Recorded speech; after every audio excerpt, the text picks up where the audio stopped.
Interesting facts that uncover Trinitarian lies, too. Catholic fathers who are falsely venerated today. Currently, the Ante-Nicene fathers are held as champions of the Trinitarian faith by most.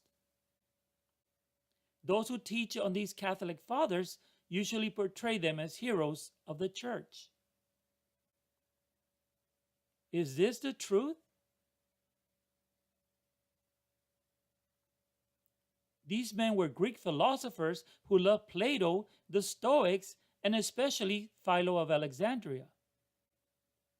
From Ignatius to Athanasius, these men loved Greek philosophy and Philo of Alexandria. Let's take a look at these men.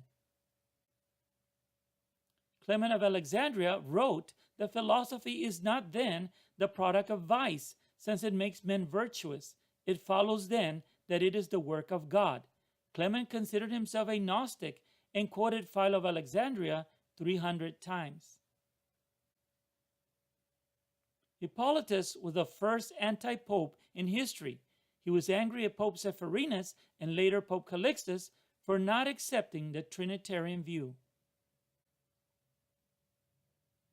Tertullian left the Catholic Church to become a Montanist. The Montanists were a group completely different than the Catholics. Some say they were the Pentecostals of today. Origen was excommunicated by a church council. His teaching turned heretical to the point of preaching universalism. Cyprian of Carthage was excommunicated along with over 100 bishops.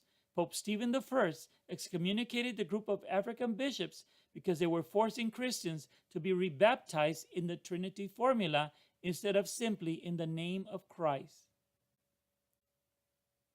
Just like Hippolytus, Novatian left the Catholic Church. He set himself up as an anti-pope while there was a pope already in office. Athanasius, considered to be a champion of the Trinitarian faith, was excommunicated or banned from office. Just 10 years later, in 335 AD, his office was taken over by the Arians, who reigned for over 40 years. He was even accused of murder. Eusebius, the noted Catholic Church historian, reveals in his work Ecclesiastical History about Philo of Alexandria.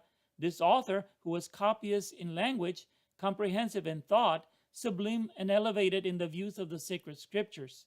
He also wrote that Philo met Peter at Rome and that his teachings were observed in our churches. Philo was never a Christian. He was a pagan Greek philosopher who dabbled in the occult. Some would describe him as a Jewish Gnostic. It was the man who first taught on God being three persons and the importance of the office of the priesthood. Now, after viewing this information, is it fair to only present one side of the fathers and not the other? Please, let's be honest Christians for Jesus.